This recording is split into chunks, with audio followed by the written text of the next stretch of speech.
Vamos começar falando aí da roubalheira do INSS. O deputado federal Coronel Crisóstomo, do PL, já reuniu 171 assinaturas necessárias para pedir a abertura da CPI, que pretende investigar as fraudes no INSS. 171 é um número sugestivo para investigar essa fraude. O parlamentar fez o anúncio nesta terça-feira, durante uma audiência com o ministro da Previdência, Carlos Lupe, que ainda continua no cargo, hein? Coronel Crisóstomo culpou o ministro por omissão. Agora, a decisão de instaurar ou não a CPI caberá ao sempre assustado e temeroso presidente da Câmara, Hugo Mota. Será que o Huguinho vai desta vez?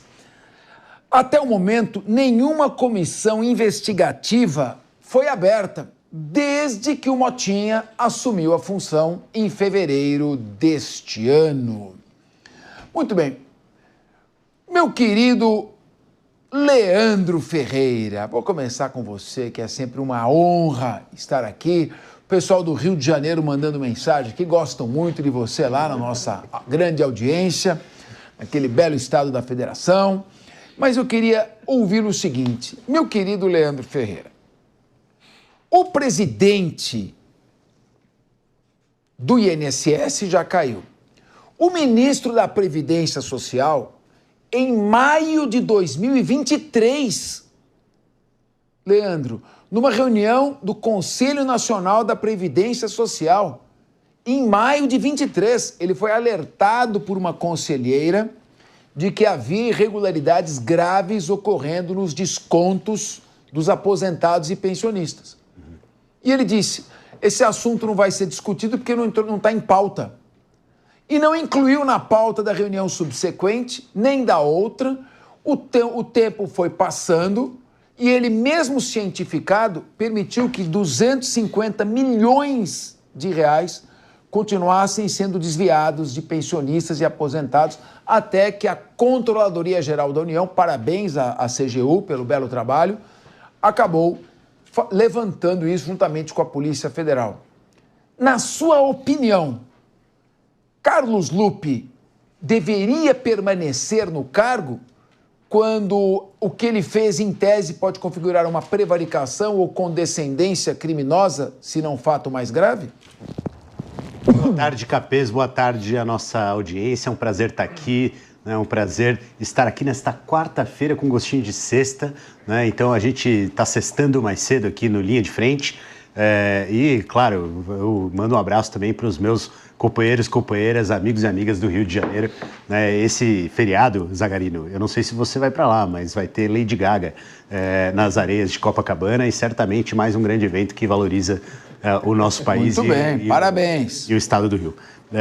Eu vejo, Capês, da seguinte forma, a construção do caso que levou ao desmonte dessa rede de corrupção instalada no INSS foi bem robusta, né? Ela ouviu usuários, ela coletou documentos dos últimos 7, 8 anos em que isso tem sido praticado, né? Ela emitiu mandados de busca, apreensão, prisão, né? E eu acho que a gente tem que valorizar tudo isso. O ministro Carlos Lupe não foi incluído, pelo menos nessa etapa da investigação, nessa primeira operação, como uma das pessoas investigadas. E mesmo aquelas que são, têm todo o direito de se defenderem, né? E aí acho que foi correta a decisão, tanto da Justiça, que primeiro determinou o afastamento, e na sequência do presidente Lula, que determinou a demissão do responsável pelo INSS por não ter tomado as medidas cabíveis antes. Eu só acho que esse caso ele tem que ser debatido, ele tem que ser discutido, mas a gente tem que separar o que é lacração em cima da pauta de corrupção, né, do que é o combate efetivo à corrupção. E o combate efetivo à corrupção se dá por meio das instituições de Estado, como, por exemplo, a Polícia Federal e a Controladoria Geral da União, que é liderada lá por um colega seu muito talentoso, né, Capês, que é o Vinícius Carvalho, advogado que foi... Aliás, Leandro, me permita entrar na sua fala. Um abraço ao Vinícius Carvalho, doutor Vinícius Carvalho, querido colega, parabéns. Você sabe do carinho e respeito que eu tenho por você e parabéns pelo teu trabalho. Leandro. Pois assim concluo, Capês, que eu acho que esse enfrentamento se dá por meio dessas instituições. Essas instituições não estão determinando a investigação sobre o ministro Lupi. O ministro Lupi tem que mostrar trabalho, isso sim, e se não estiver entregando, aí tem que ser renegociada a sua participação no governo. Até o momento, eu acho que o fato de ter sido desmontada essa rede é um esforço tremendo, coletivo da administração, e os acordos com o PDT ficarão mantidos se o Lupi, for o representante do partido determinado. Sérgio Zagarino, eu percebi que o Leandro Ferreira não respondeu à minha pergunta. Porque o ministro da Previdência Social tem obrigação de cuidar da Previdência, ou seja, proteger aqueles que necessitam daquele último momento final da sua vida e que eles querem ter um pouco mais de proteção do Estado. Aposentados e os pensionistas. Ele toma conhecimento de que ocorre uma fraude essa que falou bem o Leandro, começou em 2019, mas que foi em 2023 que ela explodiu. Primeiro ano do governo Lula, que explodiu em termos de valores, e ele se queda inerte, omisso, não toma nenhuma providência e vem dizer que vai fazer planejamentos para o futuro. Por que tem que cair o presidente do INSS, não ele que disse que o presidente era da inteira confiança dele? Seria a fragilidade da base parlamentar desse governo que está deixando o presidente Lula indeciso? Boa tarde, Capês. Boa tarde a todos os nossos amigos de bancada e principalmente você, nosso telespectador fiel, que está sempre aqui conosco no Linha de Frente. Bom, eu diria que, na verdade, é uma decisão política, até então, do governo federal, do governo executivo, do presidente Lula, em permanecer com o ministro no seu cargo. Afinal de contas, você bem pontuou, Fernando. Ele tinha total convicção. Convicção esta que Leandro Ferreira sempre nos relembra que as fraudes tiveram início em 2019. E também é muito importante a gente se lembrar que, na verdade, fraudes do INSS não começaram em 2019, já existiam antes. E em 2019 tivemos um presidente que ele promulgou uma lei, na verdade, que combatia as fraudes do INSS, e o ex-presidente Bolsonaro. E até então, até o final do seu mandato, 2022, eles tentaram fazer essa fiscalização, esse controle, que continuava, na verdade, fiscalizando ali o que vinha acontecendo no INSS. Só que aí, a partir do momento que mudou o governo, os servidores permaneceram e agora a investigação demonstrou que houve um aumento gigantesco. Teve um salto nas quantidades de fraude. O que significa isso? Que existiu uma certa facilitação, ou no mínimo uma inércia, ou no mínimo ainda uma incompetência geral e absoluta do ministério responsável pelo INSS, pela Previdência.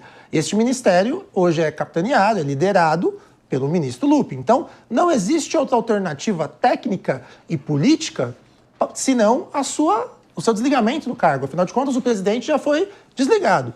O ministro Lupi ainda não foi, por quê? Politicamente soa muito mal. O governo federal, lembrando, não consegue pautar nada relacionado à pauta de costumes no Congresso, porque ele não aprova, ele perde. Ele consegue apenas pautas econômicas, em razão aí do jogo de emendas que é feito no Congresso Nacional. Agora, eu concedo, Leandro, só para concluir o raciocínio e já te dou a palavra. O governo federal está amarrado nas mãos de sua base partidária, que cada dia que passa e mais próximo nas eleições de 2026 vem se esvaziando, com sinalizações de que essa base do centrão irá para o lado... E, Zagarino, o Leandro não gostou que você falou que o governo está muito fraco no Congresso, nas mãos dos parlamentares, e que não tem coragem de tirar o Carlos Lupi, porque senão perde o apoio que lhe resta do PDT. Ele não gostou de que você falou isso. Por quê, Leandro? Eu achei curioso, Fernando Capês, que o Zagarino disse que o governo não consegue aprovar nada da sua pauta de costumes no Congresso Nacional. Eu queria perguntar qual é a pauta que o governo tentou aprovar de pauta de costumes no Congresso Nacional. Quantas vezes nós vimos o governo tentar discutir, por exemplo, questão de drogas? A gente já viu. Não, nesse governo, nenhuma vez. O governo, vez. ele tenta. Não, nenhuma vez. Ele não consegue sequer aprovar, ele não consegue sequer pautar. Não, foi o STF. Vide agora. Não, peraí. O Zagarino, o governo tentou aprovar aqui a PEC da censura. sobre as redes sociais, né? Para limitar o que as pessoas falam nas redes. Costume. E até agora, é mau costume, né? Mau costume de vigiar o que as pessoas falam. Mas vamos ouvir agora o João Belutti. Vocês querem monopólio? Só vocês querem discutir. O João está aqui louco para falar. Ô, João, são 33 sindicatos e associações que se propõem a prestar serviços para os aposentados e cobram por isso. Dos 33, 31 fizeram os descontos sem pedir autorização. E 11 não tinham a menor estrutura. Você sabe quantos por cento dos aposentados não autorizaram? Dos 31, 21, 100% não autorizaram. E dos outros 12, ou dos outros 10, 99%. Olha, o ministro que está lá para proteger a população, proteger aqueles que são os aposentados e pensionistas, toma conhecimento. No mínimo, ele foi negligente. Será que o presidente Lula, que diz que ia proteger os mais pobres, os desvalidos, os vulneráveis, vai se omitir e ser conivente com esse tipo de omissão? Ou será que, como disse o Leandro Ferreira, é cedo para fazer uma presunção de culpa, vamos deixar passar o tempo e apurar? Boa tarde, Capês, todos os colegas da bancada e toda a audiência expressiva da Jovem Pan. Realmente é um escândalo a permanência. Ô, João, só para pontuar o telespectador nosso, nesse momento nós estamos vendo aqui a oposição falando sobre a instauração da CPI. Estão vendo imagens aqui, a oposição eles estão falando, pedindo a CPI do roubo dos aposentados, tá certo? CPI essa que até agora o Hugo Mota, não sei porquê, ou se ele está com medo, se ele é frouxo, se ele é indeciso, se ele é um bom político, não sei, não cabe a mim fazer o julgamento. Não instaurou, porque a palavra está com você. É a nova versão do Hugo Mota, né? Tinha o Hugo Mota candidato e depois de empossado, ele acabou, me parece, que alterando algumas posições que ele tinha se comprometido com outros grupos de parlamentares. Mas a questão da CPI não vem sendo... A direita não vem tendo êxito nas últimas CPIs. Vide a CPI do MST, a CPI do 8 de janeiro, que acabou tendo um relatório final apontando, direcionando para o Bolsonaro. Então, assim, como a CPI é um instrumento político e jurídico ao mesmo tempo, você precisa ter maioria política. Se você, como oposição, vai fazer uma CPI, a tendência, igual foi no 8 de janeiro, no MST, é que o governo consiga controlar os principais postos e, no final, fazer o relatório e ter maioria na aprovação do relatório. Então, é mais uma CPI que pode fazer muito barulho, mas pode ser um tiro na água. Importante fazer essa diferença que agora a direita, o PL, tem algumas comissões, então pode ser que consiga a maioria e tenha ventos melhores do que nessas últimas CPIs que não foram boas para a direita. E a permanência do Lupi no cargo, né, Capês, é um escândalo por si só. Veja, os descontos foram aumentando, milhares, centenas, milhares de denúncias, as pessoas apontando no meu olerite, ou grosseiramente falando, no meu olerite do INSS, tá aqui descontos que eu não autorizei. Os volumes eram grandes, várias denúncias. Agora, não estranha, não causa estranhamento algum, mas um escândalo de corrupção no governo Lula, né? Eu não sei se é o maior deles nesse governo atual Lula, porque cada dia que passa a gente tem uma nova barbeiragem. Então, assim, que o Lupi saia, que o Lula determine a saída do Lupi por grandeza institucional para preservar as instituições, preservar o próprio Lupi.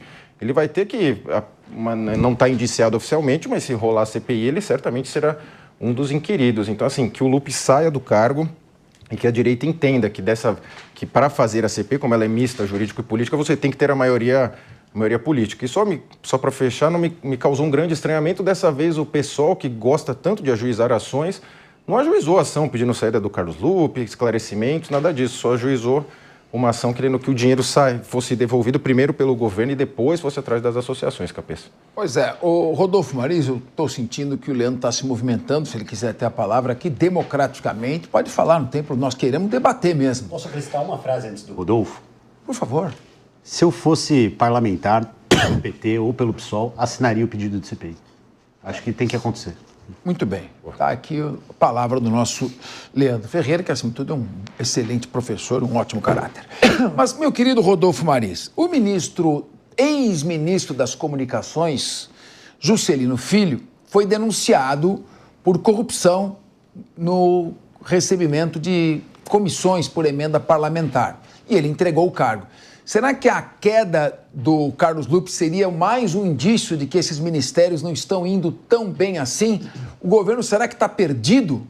Ou será que é isso mesmo? Vamos deixar o Carlos Lupe lá, porque afinal de contas não tem nada contra ele, a não ser o fato dele ter tomado conhecimento e permitido que a roubalheira prosseguisse. Capês, boa tarde você, nossa audiência, meus amigos de bancada. O problema todo começou lá no final das eleições de 2022, quando o atual presidente, de fato, ganhou aquele pleito e mostrou ali um número maior de ministérios vindo, se comparado com o antigo governo do Bolsonaro.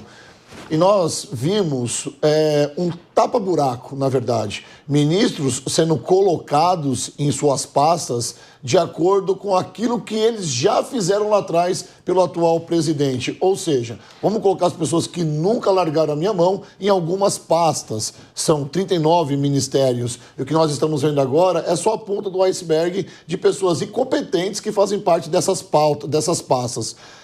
O Lupe já deveria ter saído, seria uma questão de honra para o presidente Luiz Inácio Lula da Silva ter retirado ele do cargo. É uma fraude sem tamanha, nós estamos vendo aqui 6,3 bilhões de desvios do INSS, de aposentados e pensionistas. E quando a pergunta foi feita para o meu amigo Leandro Ferreira, se ele acha que o Lupe deveria ter saído, ele sabonetou e não falou que sim.